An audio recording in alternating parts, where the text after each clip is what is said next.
talk, and the song. Jump on in and speculate. Show up on time, don't be weak and late. We are community, so don't hate, and learn to cooperate.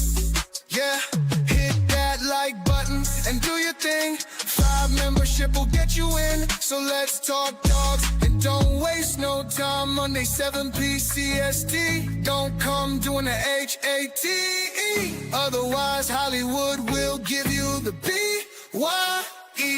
Here we go, kill the whistle. Oh yeah, we are going for a whole hour. Straight dog talk and a song. Jump on in and speculate. Show up on time, don't be weak and late. What is going on, guys? Hey, I'm deciding to change things up a little bit. Rather than calling this Friday Night Dog Talk, might as well call this TGIF Dog Talk, right? I don't think it's too major of a change. Nonetheless, tonight we're going to be jumping in on basically how to activate the genetics inside of your dog in order to create muscle through the food that you're feeding. See, that's why I kind of like breeding so much, because, you know, there's plenty of people out there that are, you know, bodybuilders and have great physiques, man. And my hat off to them. I definitely don't want to take anything away from them. The beauty of it is, however, if you got the know-how up here, and that just, it changes everything. It really does, because then you're able to apply it in your dogs and you understand the science behind what it is that you're doing, right? And tonight, that's what we're going to be talking about. D. Taylor, what's up, everyone? Start the likes now. There you go, man. Get them started. Ira Lohman Jr., good evening. Good evening. So let me bring up a couple of posts that I did a while back. So over here, what you're looking at up here in particular is one of my dog's genetic tests. And you're going to notice there's these little orange bars next to each particular number. And depending where they fall, basically each number is a chromosome. And where the yellow falls determines the homozygosity. Basically, what you're seeing there in orange in any one of these chromosomes is where the dog is homozygotic, meaning the genes are identical, right? Hold on, there you go. The genes are identical, right? You don't have a different gene and then two different genes. They're actually both identical. And where you see the coloration of the small little bars that have colors, whether it's yellow, blue, red, purple, that all means something different. If you notice, those are all different pathways, which I already broke down. If you're looking at this over here, if you look at the one in red, it says WNTA3A, right? And that promotes bone formation and regulation, osteoblast function, et cetera, et cetera, et cetera. Anyways, well, I'm going to show you guys how to activate several of these so that you can actually make more muscles on your dog. In other words, reach its maximum potential. Now, each dog has a certain amount of potential that the muscle can reach. Once you reach there, you're just not going to go any further. However, if you're trying to reach that, that's what we're going to be talking about tonight. Now, here you can see this right here. You could see it better right here. I've kind of blown it up. And what I want you to understand is that, and I'm going to put this in a nutshell so it doesn't drive you crazy, because I know it's a lot of information. Basically, everything has a loop back effect, right? A loop effect. So basically, in order for a gene to be activated, there has to be certain little dots that have to connect. And once you come up and you've connected those 3 dots, right, then the gene expresses to its fullest capacity. And then you go back at it again, and it continues to express its full capacity every time you keep connecting those dots. But if one of those dots doesn't connect, you have to skip it because it just doesn't connect. Now, when you get up to the gene expression, instead of turning on, it'll actually shut off. So one of the main things that would shut genes off rather than turn them on, as far as bone density, as far as musculature, is nothing more than inflammation. Okay, inflammation. Now, inflammation is kind of a funny thing. Slicky Bakery, what's going on? It is a funny thing, and the reason it is because, think about it for a minute. Whenever you exercise a muscle, right, there's going to be, you're going to tear muscle fibers, which, whether you like it or not, there's going to be inflammation there in order for it to repair, right? So I'm not necessarily talking about that kind of inflammation, because that kind of inflammation is needed, right? I'm talking about entire whole body inflammation. Or if the dog injures itself, right, and you notice there's a part of its body, like a leg or a limb, starts to swell, then you have an over excess, right, of inflammatory messengers, basically letting that gene know, hey, you need to shut off, because if you continue the way you're going, we're going to continue getting these injuries.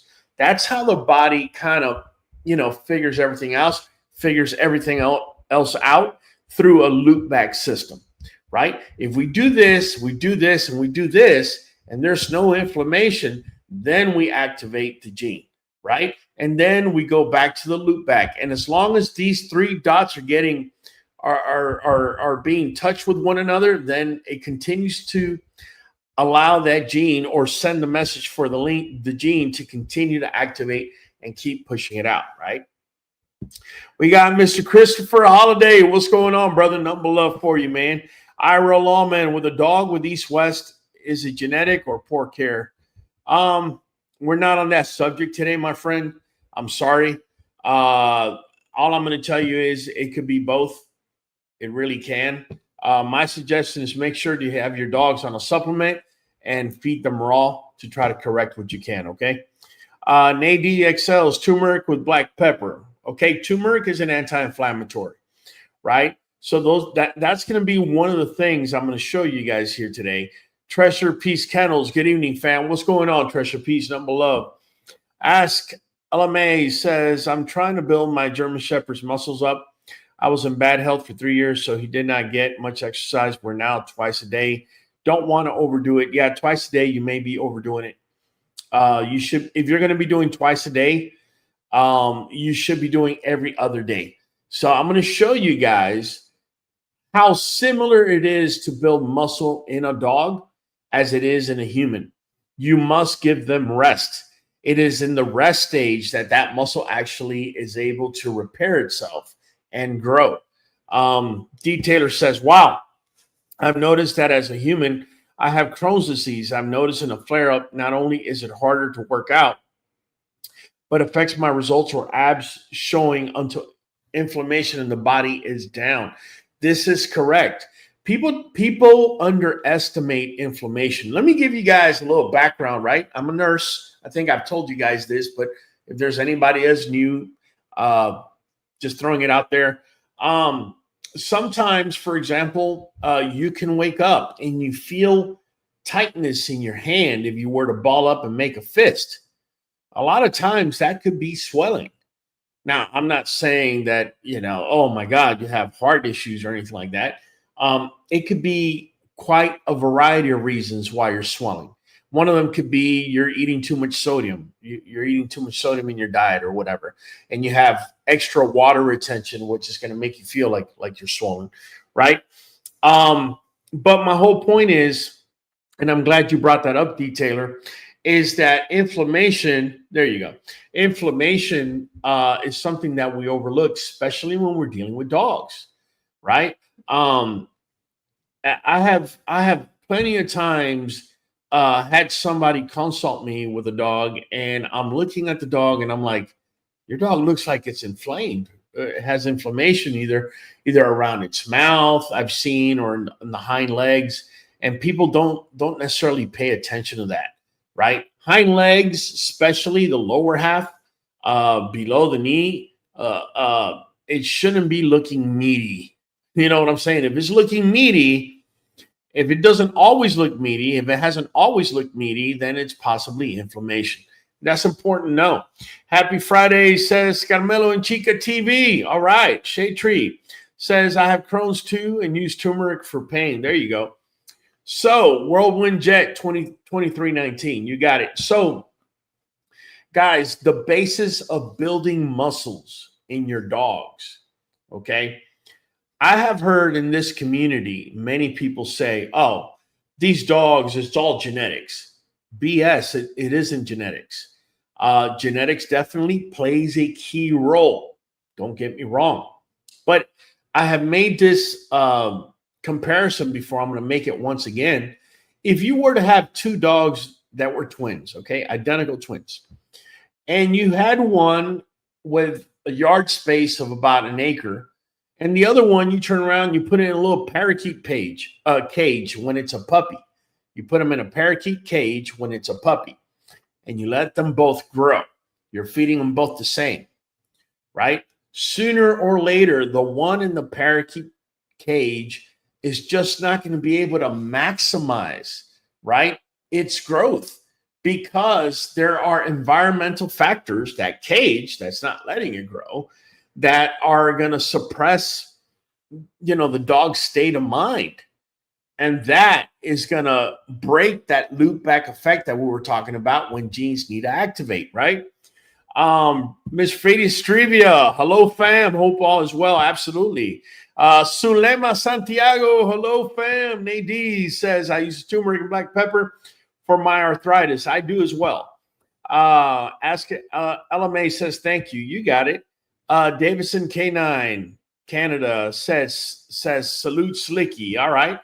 El Troquero Taquero, saludos desde Soledad, California. There you go, man. Malachi, what's going on, man? Good evening, Bully fam. You got it.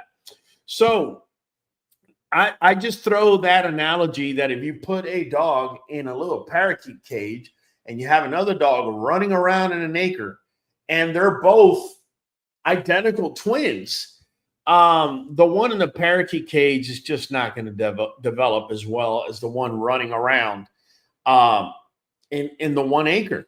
Also, say you have them both on 1 acre and you're feeding one, the most appropriate and the best muscle building raw diet, which I'm going to show you guys tonight, versus one that you're feeding the cheap kibble to.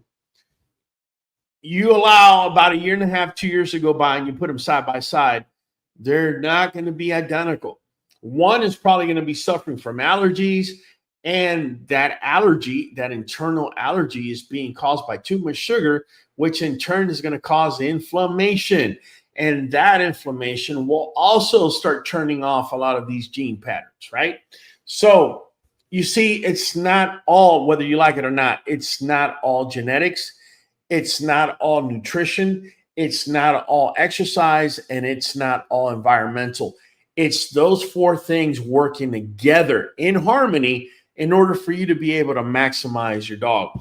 Malachi says, hey, man, I just want to let you know, bro, I just became a new... Pues claro que sí, cabrón. There you go. All right, Malachi, number love, man. Appreciate you. We got Queen's New Blood as well saying... Pues claro que sí, cabrón. Pues claro que sí, cabrón, every Monday and Friday at 8 PCST. We got Christian Irajeta. What's good, man? Greetings to all from Canada, says Davidson K9. All right. Let's see. In the building. Treasure Peace Kennels, thanks for all your tips. You've helped me with all of your videos. There you go. It's a two-way street. That's what I tell people all the time. I get a lot of people hitting me up saying, oh, but I used to watch this other creator. And look, I'm not going to take a shot at any other creator. There's some creators out there that are just great entertainers. I'm not going to take that away. But the one thing I will toot my own horn on is the fact that the information that we're putting out is either coming from my experience, my research, or a combination thereof. So we're just not throwing content out there for the sake of it. The other thing about us is we don't sit here and copy other people, right? We don't. Like, I've been selling Nuvet before anybody else did. All of a sudden now everyone and their sister, if you're gonna make content, you gotta show Nuvet. Otherwise, what are you doing? Raul started it, but we're gonna copy it. So my point is, the content you get from me, whether it's this diet I'm going to talk about or talking about Nuvet or whatever, answering your questions live, it's authentic. I'm not out here copying anybody, man. At least I can promise you that's not what we're going to do. All right. We got JR Barriga, frozen okra works. Meantime, I grow some in the garden. Yeah, man. Absolutely. My garden, I have okra. I've collected over 30 okra pods off of 7 okra plants that are 45 days old. And what the beauty about these okra plants is that they will continue to grow and produce pods. Not only that, and this is the part I haven't even told you guys, I'm not only feeding the pods to my dogs, I'm also feeding leaves. Whenever, I prune my plants, I take off certain leaves, I chop them up, I give them to my dogs. It's actually good for them. So just throwing that out there. Detailer says, Shade Tree, you're the coolest. I'm going to try that myself. I've heard great things. Notice proper hydration has helped quite a bit. I've introduced watermelon myself, and dogs seen energy increase as well. I love watermelon, man. Slinky Canada in the building. All right. We got quite a few Canadians up in here. Like a choke collar, leave it on while growing the skin, while grow over like the cage. As a vet technician, I've seen it 2 times. That's horrible, man. Adam Fields. There you go, man. Adam Fields. Good evening, Bully fam. What's going on, brother? El Troquero Taquero, my boy's gnawing at his paws. What's the best remedy, brother? The best remedy is for you to watch videos online that educate you so that you can learn how to fix it. Honestly, for me to sit here and answer that, I don't know why he's gnawing his paw. There's just too many variables. But if you watch QB&K videos, make it a habit. Maybe when you're driving to work or back home or whatever, watch a video a day. You're going to start learning things. And then, you're going to be more direct. You're going to be more precise. You're going to know how to fix it. A lot of these things are very easy to fix. But the question you're asking, I mean, if I sit here and tell you buy Nuvet NuJoint DS, then everybody thinks I'm trying to sell you something. If I tell you blindly go put coconut oil and turmeric and ginger on it, and then your dog has an allergic reaction, then, So it doesn't work that way, my friend. The way it works is you need to put your time in. You need to learn, and trust me, that's why I make these videos and make it easy for you. And as you learn this stuff, then you're able to apply it, okay? So I don't want you to think I'm picking on you. It's just too vague of a question. I can't answer. Davison K9 says, you're an intelligent man, and we came for the knowledge. Thank you, Davison. Number love, man. Appreciate you. Shade Tree Detailer, I hope it all helps and even puts you in remission. There you go. ND Performance, how to help with FCE dogs, please. Okay, again, you need to put in your time and you need to learn, guys. I'm not just going to sit here and shoot from the hip. We're not going to do that tonight. We're talking about how to build muscle, okay, in your dog. And we're going to be going over a particular diet. And this particular diet will activate certain genes that are actually going to make your dog grow more muscles. Okay, that's what we're talking about tonight. The one thing that we need to focus on is actually 2 things. One is something that's called mTOR, which is the mechanistic target of rapamycin. Okay. And the other is the IGF-1. I'm going to be showing you guys one of my dog's IGF-1 results so we could all understand, and we could all understand why it is even more important if you're trying to build muscle on your dogs, to have a genetic test on board, right? Because a genetic test is going to tell you so much about your dog, irregardless of what the IGF-1 is. But I'm going to show you the results, and then I'm going to show you how it is that we're going to activate it, right?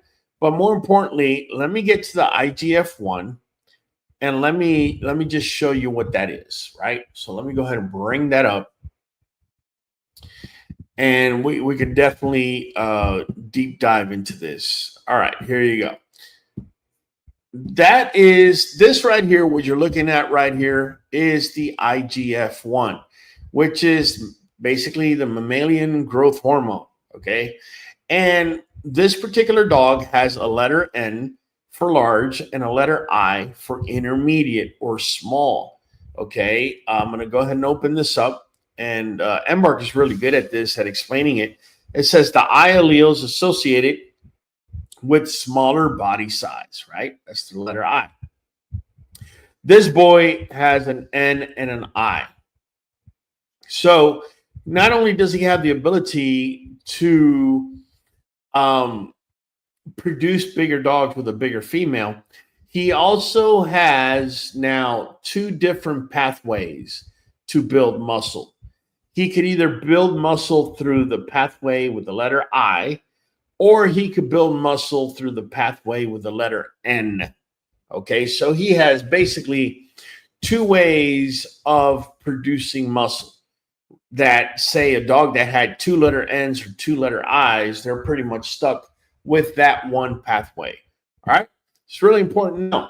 And that one dog that who's what I just did is this boy right here, Blueberry, right? He just turned 1 on July 5th. So let me go to comments here. I've seen, let's see, 10-4, will do, thanks. I have homework for this week. That's it, man. Take it like that, bro. Trust you me, the more you watch, the more you're going to learn. And there's going to be times that you're going to learn more from those videos than you will just asking a vague question and me giving you a vague answer sometimes. All right. So let me get back to this. So we were talking about the diet that's going to basically activate the mTOR and the IGF-1. So one of the first things that you have to do to be able to produce more muscles in your dogs, if you will, is you have to have the capacity of feeding the dog high quality protein. Okay, high quality protein. If when I say that, you're thinking, oh man, I'm going to have to buy that expensive kibble, then you're not understanding what I'm telling you, because there is no kibble in the world that's going to produce protein that is of high quality. Okay, without having to be processed and be degraded one way or another. Okay, so for example, one of the high quality proteins is what I'm already feeding my dogs, which is chicken quarters, right? Chicken quarters is a high quality protein that activates the mTOR signaling, right? Which is, just think in your mind, that's one of the 2 pathways, right? Promoting protein synthesis and muscle repair. This is evidenced by the Cornell University study on protein intake and muscle gene expressions in canines. So if you ever wanted to read up on that study, just go to Cornell University, study on protein intake and muscle gene expression in canines, and it will explain that to you. Further than that, and I'm just resuming the study because otherwise we'll be here for a day. The application is to feed 1 to 2 grams, 1 to 2 of protein per body weight daily. So let's say we had a 100-pound dog. What that means is, as far as feeding a high quality protein, we must be feeding either 100 to 200 grams of protein daily. You have to. And the higher you go, right, the more muscle you're going to build, right? but you don't want to go over the 200-gram mark, because I could already see people's brains saying, oh, we're going to feed him 400 grams then. No, when you go over, right, the effect may backfire. So you want to keep it between 100 to 200 grams if it's a 100-pound dog. Okay. The next thing that we're going to be wanting to feed our dog, and I'll go over the recipe here in a minute, is going to be salmon. Salmon. Real salmon, not in a bag salmon, the real thing. And the reason for that is omega-3 fatty acids. Now, you remember when I said that inflammation is one of the things that will break the dots that are connected in order to activate a gene? Well, inflammation does that, but omega-3 fatty acids counters inflammation, right? And so what it does is omega-3 fatty acids, it has EPA and DHA in it. It upregulates IGF-1, enhancing muscle cell proliferation and reducing inflammation. So that reduction of inflammation allows that IGF-1 pathway, so it allows the dots to be connected for that gene to continue expressing and firing away more growth hormone, more growth hormone, more growth hormone. See, growth hormone will be dropped and dropped and dropped until inflammation breaks one of those dots, right? So you're connecting the dots and it'll break one of those connections to the dots. Once that happens, then instead of keep shooting growth hormone, it shuts it down. That's how that works. Okay. This is evidenced by the University of California, UC Davis, research on omega-3s and muscle health in dogs. All right. So again, this is not Raul just shooting out his rear end. This is coming from University of California, UC Davis. All right. Application. Again, it's going to be 100 to 200 instead of grams. Okay. It's going to be milligrams per 10 pounds daily. Okay. So just an example. If you have a 100-pound dog, that's going to equal 2,000 milligrams daily. Okay. 2,000 milligrams daily.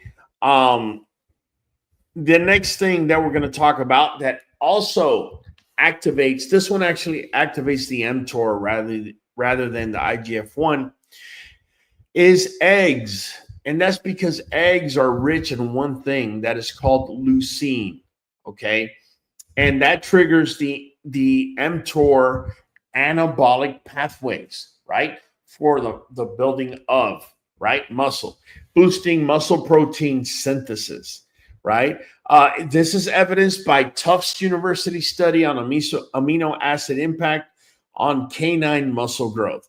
So if you want to look it up, go to Tufts University. They're a research-based university, and the study is on amino acid impact on canine muscle growth.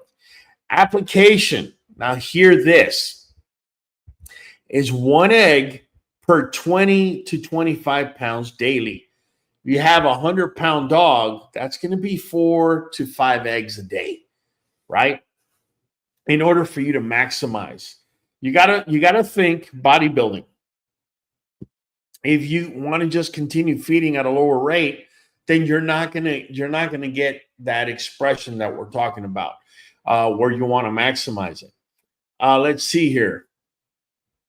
We got Jose Andrade. Good evening, Raul. What is your thoughts on products that say muscle milk, build muscle, and protein powder? Gracias, all the way from Norte Cali.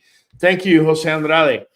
Jose, look, bro, I don't want to sit here and, be the judge and jury and executioner of these products. Look, some of these products can work. I'm not saying they can't.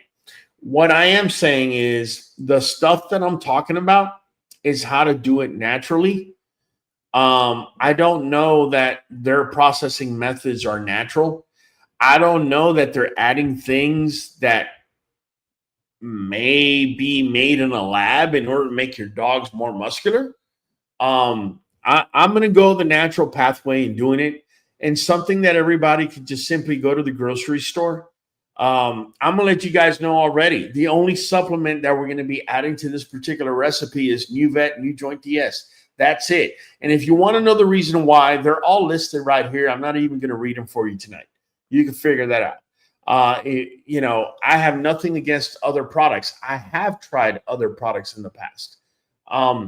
What I am learning, and I guess is a sort of metamorphosis, the more you go forward, the more you evolve, and maybe, the more you metamorphose into something else, is that the more natural I go, the better, man.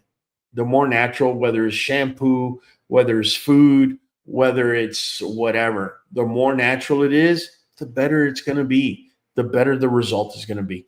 So that's my thoughts on that. Sulema Santiago, the chromosomes, Raul, I'm still thinking on the video you did, a lot of tips for us. Absolutely. Treasure Peace Kennels, love chicken quarter. Me too, man. Love feeding it to my dogs. And like I said, for the last month and a half over here, Walmart in Conroe, Texas, look it up online. It's $4.50 for a 10-pound bag of chicken quarters. You can't beat it. You cannot beat it. Listen, think about this. A bag of kibble, a 40-pound bag of kibble, runs me about $45, and that's not the expensive kibble. Mind you, it's not the cheapest either, but it's definitely not the most expensive. And $45 with $40, I buy 40 pounds worth of chicken quarters. Whereas with $40, you're getting that kibble that may have BHA, artificial coloring, may have other things in there that can, go to our last live that we did last Friday and you'll see what I'm talking about. Last Monday, and you'll see what I'm talking about. So you're not going to beat the bags of chicken quarters, guys. Davidson says, give us all an excuse to go fishing too. He's cracking up. Can I use raw eggs? Ira, I would not. The benefit of using raw eggs to boil eggs is minimal, and you reduce the possibility of salmonella, even though the possibility is already low to begin with. So my recommendation would be boiled eggs, man. Sulema Santiago, ground beef, you can. Yep, you can. Raw ground beef. Christian Iraheta, I didn't know you can use muscle milk on a dog. I would not. I would not use anything human made to build muscle on a dog. I wouldn't. Particularly if it's flavored. I definitely would not go that route. All right. Most hated native. Sometimes I think my dogs eat healthier than I do. Listen, I can tell you my dogs definitely eat a lot healthier than I do. I guarantee you that much. But I also tell you this. My dogs are healthy as a horse, man. They're doing great. This summer has been probably the most humid summer I've had here for the last 10 years. And we're not dealing with yeast infections. We're not dealing with UTIs. We're not dealing with nothing. It's pretty much now. I will say, in all fairness, they're limited to jumping into the pool. And if it does rain, I'm not letting them go back to the mud or anything like that. But my whole point is I see a lot of people hitting me up with a lot of allergies and a lot of issues. We just simply don't have that. And there's a reason for it. I think it's the food, right? I don't consume muscle milk for myself. Okay. I had a feeling because I was questioning that comment from earlier. Oh, yeah. No. I would never recommend for you guys to do something like that. I can tell you in this community, I'm pretty sure there's people out there giving dogs whatever muscle milk. There's been scandals in this community about people injecting dogs with steroids. So you could only imagine, people have such weak egos that they must win at all costs, even if it means your dog dying at 3 years old. They don't care. They will inject them with steroids, growth hormones, blah, blah, blah. It's happened. It really has. Let's see. Slicky says, give muscle milk to a dog and watch him power hose it out a few hours later. Yeah, more than likely. Hector Candelario, gonna have to travel to Texas, leg quarters, 872 for 10 pounds in PA. Yeah, but let me say this, because I've had quite a few of you telling me this, and here's the deal. PA is more expensive than Texas, bro. That's the deal. My bag of kibble here that I could get at $45 is probably costing about 55 or 60 bucks in your neck of the woods. So even though it's costing me $4.50 and it's costing you $8.78, compare that versus the bag of kibble that you're buying per pound, and you're going to see it's a no-brainer, right? Food prices are high in Phoenix too, unfortunately. I'm sure. Juicing dogs is wild. Yeah, I don't juice my dogs.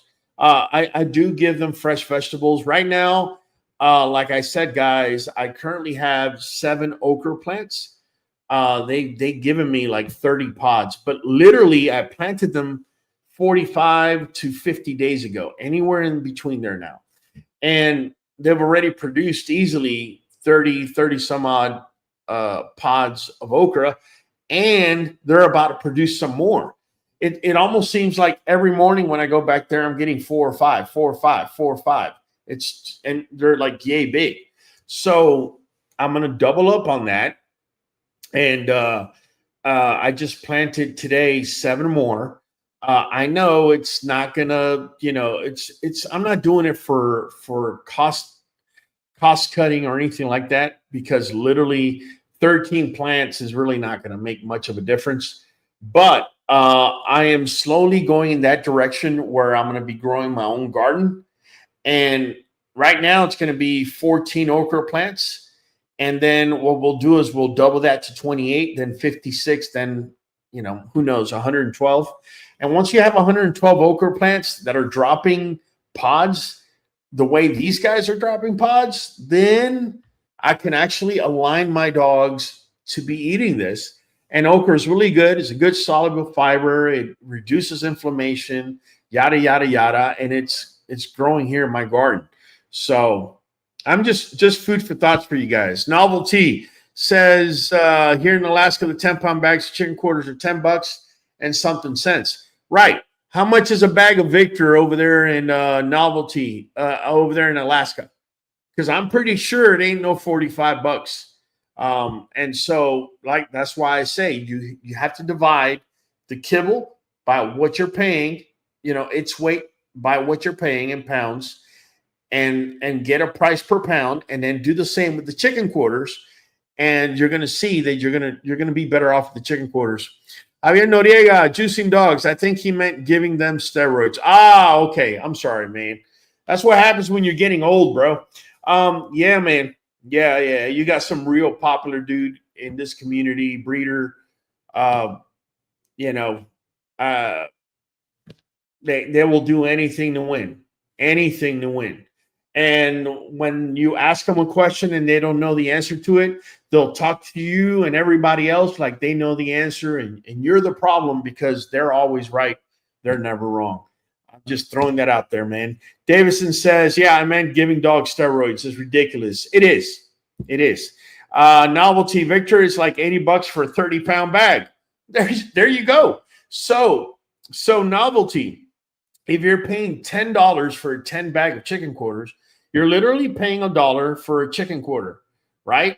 Now start doing the math. Since you only have to feed your dog anywhere between 3 and 5% of their body weight in raw, right?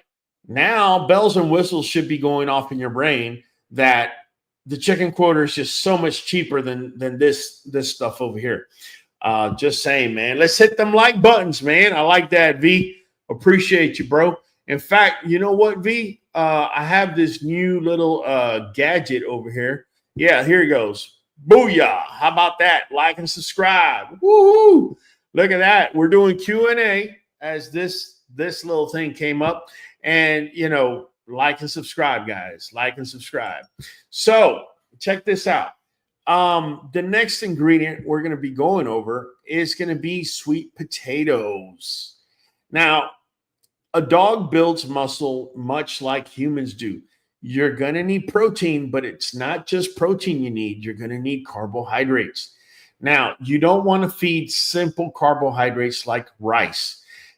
There are some circumstances that you do in order to build muscle. That's mostly if, say, your dog was pulling a sled or doing those sorts of exercises. I'm going to get to the type of exercises we do here that will effectively build muscle, but we're not pulling a sled or anything like that.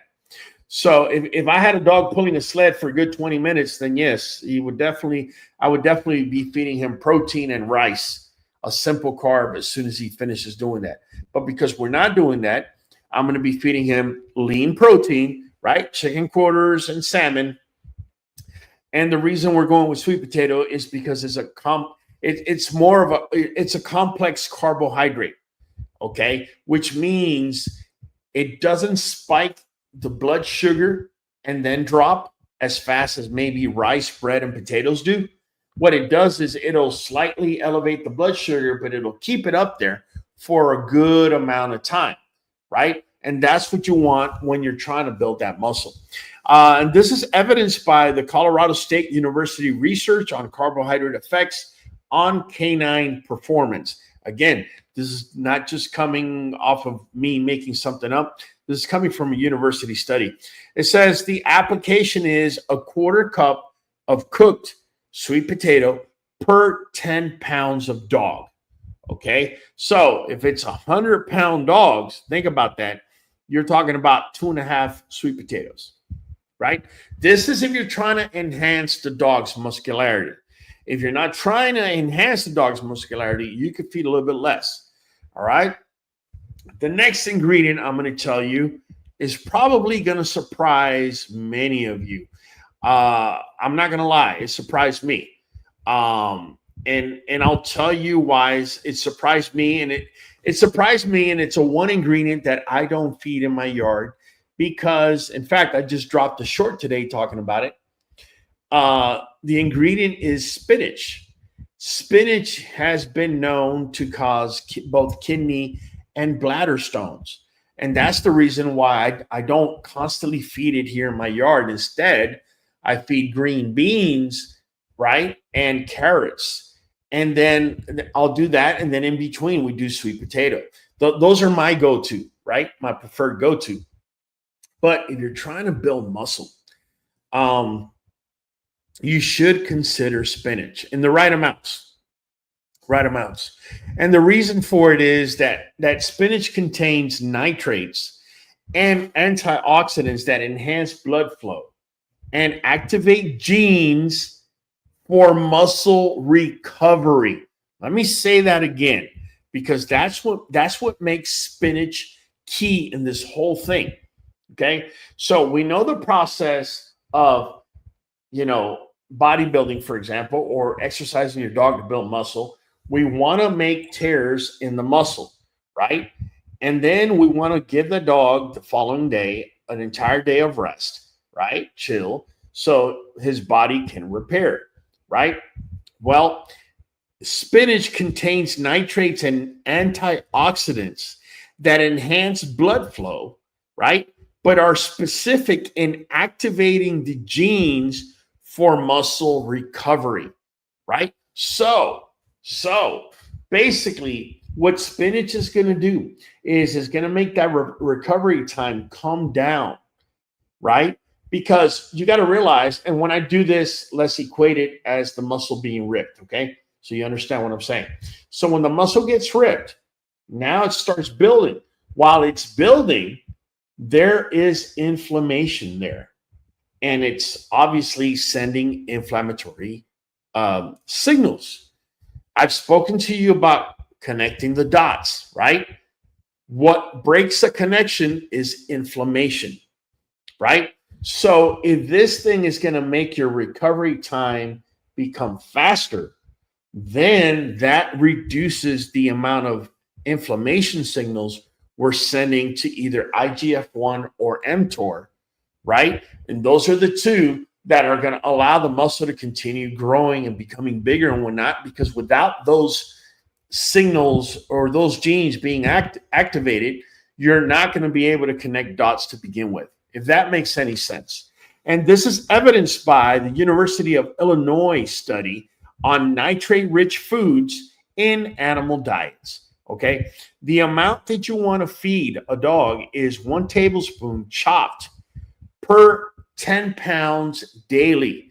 Okay, so if we're looking at a 10-pound dog, we're talking about 10 tablespoons, right? But I'm trying to think here in my head in ounces. I know that 15 milliliters is 1 tablespoon, right? And 30, I want to say 30 grams. Hold on. Let me look it up. I kind of just, my mind spun here for a second.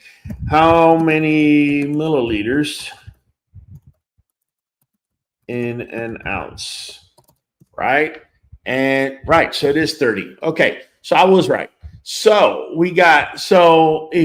basically you're looking at 5 ounces worth of spinach that you could feed to 100 pounds of dog if you're trying to get the dog to become more muscular, enhance the dog's muscularity, right? Let me go here. Messages. Treasurer says, and the chicken quarters are way healthier than Victor. Come on, bro. One chicken quarter is better than anything in a bag of Origin, period. It's not processed like that. So you're talking about live enzymes that allows the dog to digest a lot faster, that you have to deworm once a month because you're feeding raw. Sure. But you know how much you're saving versus a bag of whatever? I mean, it's not even close. Insuralta says, I've seen them sow steroids on horses too for jumpers and racing, sadly. Yeah, human beings and money and fragile egos, right?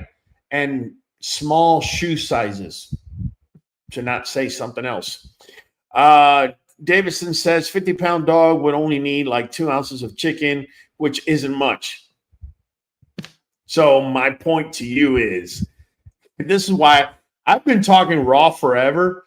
I even had a good person write to me that comes on the lives saying, oh, feeding raw may be a little too expensive. This and that. I'm like, buddy, you don't look at the red meat. I know red meat prices are through the roof. You don't have to feed your dog lobster to feed raw. No, you can feed him chicken quarters.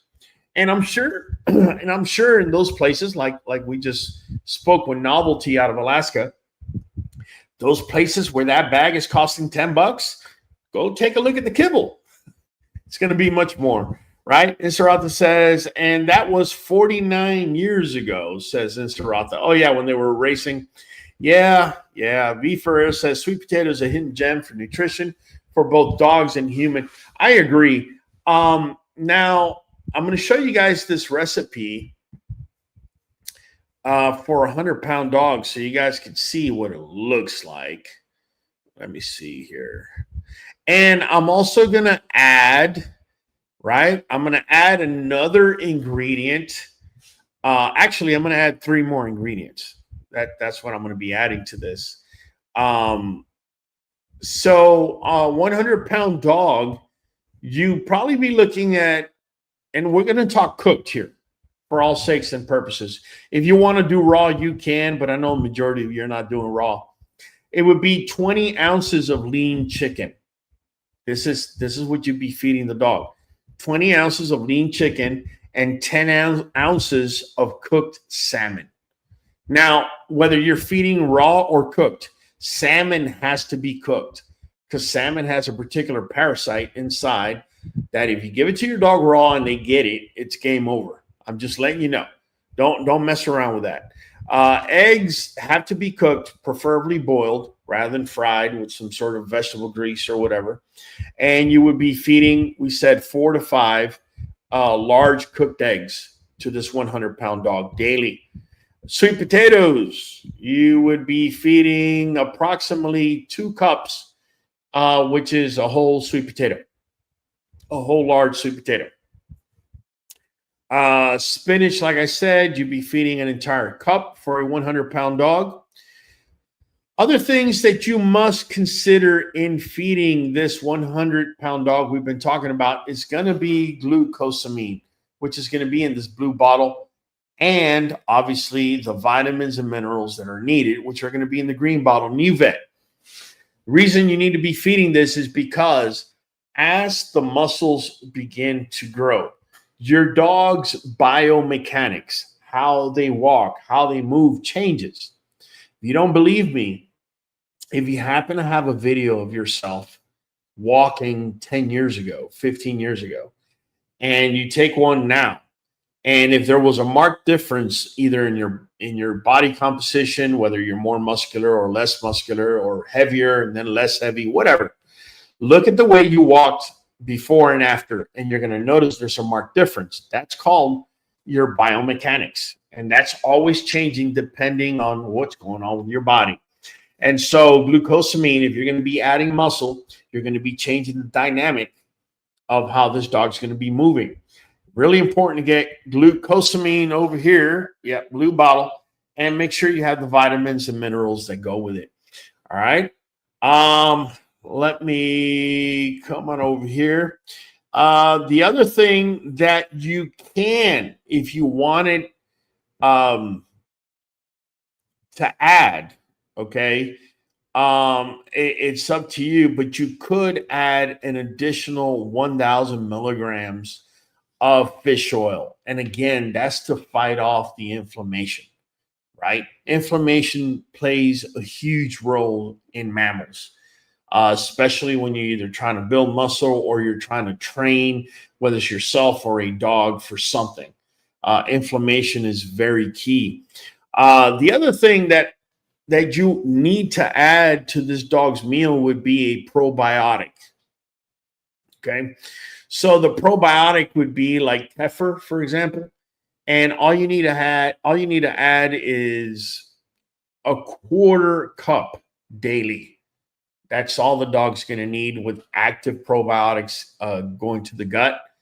The other thing that I would add would be turmeric, right? I would add turmeric. It's a natural anti-inflammatory and antifungal, antibacterial. It helps in so many different ways. I would add a little bit of black pepper to that, just a pinch, right? Or if you have one of those, I don't know what it's called, the one where you do this to it, do it 2 times. That's more than enough. And that's just so you can take up as much of the turmeric as possible, right? Because unfortunately, turmeric, when it gets to the stomach, the acids break it down. And by the time it gets to the small intestine, there's very little amount for it to be absorbed. But it's been proven that when pepper's present, you're able to absorb more. If you can give the turmeric with, say, a little bit of melted cheese, just a little piece of melted cheese with the turmeric there, that'd be even better because it can make it through the stomach to the small intestine a lot more. The last thing I would add to this would be 1 clove of garlic. I give 1 clove of garlic per 100 pounds of dog. Again, that's a natural anti-inflammatory, natural antibacterial, antiviral, antifungal, even dewormer. You can't beat it. Make sure if you're going to feed garlic that you crush it or you cut it, chop it up, and let it sit for 15 minutes. There's something in garlic that's called allicin. That's not good for dogs. You need to allow this enzyme called allinase to turn allicin, right, into allicin. Allicin is what has the good effects for dogs, right? And then you'll be okay in feeding that much. Davidson says, with other foods, of course. Okay. Sean Voberg, how much chicken leg quarters would you feed a 60-pound dog per day? All right, Sean, I need you to do me a favor, friend. I need you to either rewatch or rewind. I just spoken on a recipe for a 100-pound dog, right? And in fact, I mentioned, let me go to it. I said that this 100-pound dog, in fact, let me go ahead and bring it up for you so you can see it. I can't. Okay. This 100-pound dog, you will be feeding 20 ounces of chicken quarters and 10 ounces of salmon. So, right, if it's a 50-pound dog, you would feed 10 ounces of chicken quarters and 5 ounces of salmon. If it's a 60-pound dog, you're going to do the homework on that, right? And you're going to figure it out. Davidson says you can grow sweet potatoes pretty much anywhere with ease. Yes. And that's my plan. That's part of the reason why I am setting up my garden. Okra is going to be one of the main things. I want sweet potatoes and I want papaya.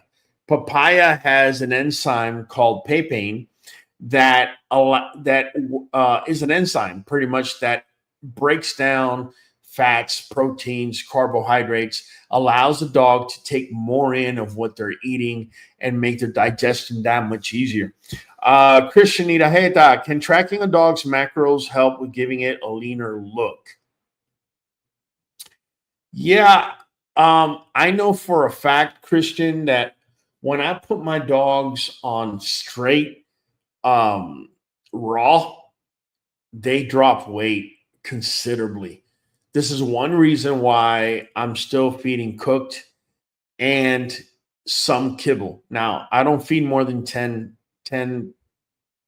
of kibble daily, but I do feed it.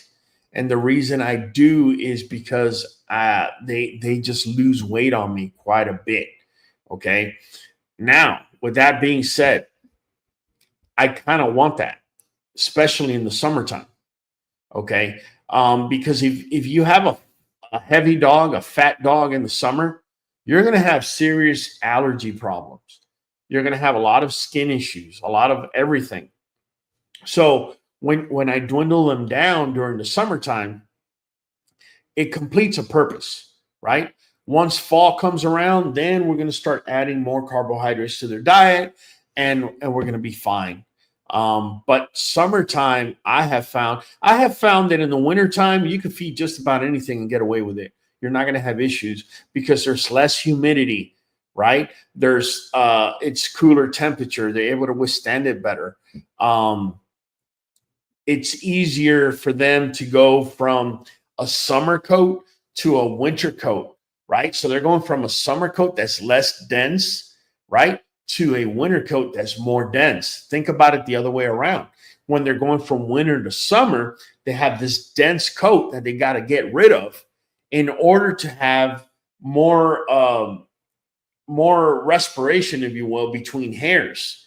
Also, the sebum that's being grown on the base of the hair. Heavier dogs have more of that than a lighter dog. So for all the right reasons, Popeye lied to us all these years, says V. Ferreira.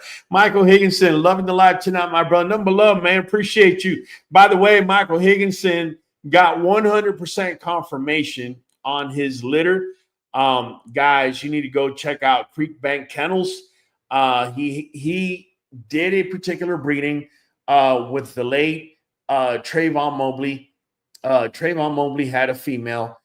Michael Higginson got the female from him. He did this breeding with Pressure, who is from here, from my yard, right? Michael Higginson got him, ever since he was a puppy and has done nothing but great things with the dog. Look, here's Pressure getting all these ribbons and whatnot. Beautiful dog. He is off of our boy, Where Are You, Congo? Where are you, Congo? Hold on a second, guys. I can't find my boy Congo. Here he is. He is Congo's son, right? And definitely and off of Cali, who actually passed away. Either way, he has this litter, and those pups, if I'm getting it right, let me know, Mike. If I'm mistaken, correct me. Proceeds are going to Trayvon's family from that litter. So, guys, not only are you getting yourself one hell of a dog with one hell of a line, you're also going to be doing a good cause, man. Sulema Santiago says, near me, I found 40 pounds of, I guess, 1/4 leg for $30. There you go, man. I'm telling you, chicken, you can't beat it. The only other animal that could beat chicken, and it's only if you're growing it in your yard, is going to be rabbit. That's it. There's no other protein source that's going to beat them out. Do you cook salmon? Yes, you have to cook the salmon. You have to. It's a must. B. Ferreira says, does cooked spinach have the same effect as raw? I would not cook the spinach. I would probably give it raw. I wouldn't cook the spinach. I would do it raw. You got to realize when you cook vegetables, they start releasing whatever they have in them into that water, as the water comes out of them. A lot of times people throw that water away, and you should be actually feeding it to the dog. Novelty says, I wanted to add, I do not feed Victor. I source my raw from a sled dog feed supplier. It comes already ground. Okay. Chicken quarters or beef, organs, beaver, eggs, etc. comes 30 and 40 pounds. There you go, man. There you go. You have an advantage there. I mean, you're getting fresh animals. I mean, that's really the best thing you could be feeding. Sulema says, that information is gold. Never thought spinach so good. Yeah, me neither. I have to be honest with you. I always saw spinach as feed it very lightly. I always knew it had antioxidants and it has folic acid, right? Because it's a dark green. I know that. But I always stayed away from it because of bladder stones and kidney stones. Professor Raul says, Patriot bullies. No, Patriot, don't call me professor. There's somebody out there making content calling himself professor. Give that to him. I'm just a breeder sharing my experience and my knowledge with you, man. Excel Champ Cooper says, my dog won't eat raw chicken. Then cook it.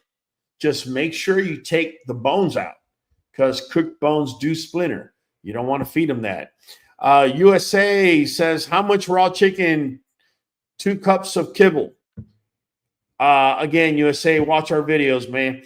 Davison says, it's in the salmon skin and skull of that's not good for dogs. Huh? It's in the salmon skin and skull. Oh, he's talking about the parasite. Okay. And that's not good for dogs. But if you cook it, you shouldn't have any issues, man. I've been cooking salmon with skin for my dogs for a very, very long time, minimum 7 or 8 years. I've never had a problem. Sulema says, sweet potatoes should be cooked. Yes. Yes, sweet potato. Everything that I just spoke about should be cooked for the exception of the spinach, the garlic. You might want to hold off on the turmeric. You want to add it at the end is what I'm saying. Remember, if you could put turmeric into melted cheese, it'll make it to the small intestine even better. But everything else has to be cooked. Well, let me take it back. I said from the beginning we're going to talk about cooked lean chicken. I did say that, but in my case, I give raw chicken quarters, right? So, but if we want to go back to the whole cook, then yes, you want to cook the lean chicken, debone it. You want to cook the salmon. You want to cook the eggs. You want to cook the sweet potato. You never want to give that raw. The spinach, I could give raw. The turmeric, like I said, if you want to put it in melted cheese, and the garlic would be raw. And of course, the kefir or your probiotic, do not cook it, and do not throw it in with the cooked food because it'll kill the bacteria in the kefir. You want to give the kefir nice and cold. So once you cook all this, put it out, let it get nice and cool, and then if you want to add the kefir there, you can. The probiotic, you don't want to kill the good bacteria. Novelty says, super interesting. I've fed raw salmon and eggs for a long time. I like eggs from my landlord's chickens. I feed them the same day I collect them. Sometimes I give shells too. Yeah, I've been doing that for a while as well. But studies show that the difference between cooked and raw difference is minimal as far as nutrition. And you truly do away with any possibility of salmonella if you boil the eggs, for example. Sulema, sour cream can be used as probiotic. Yes, any probiotic can.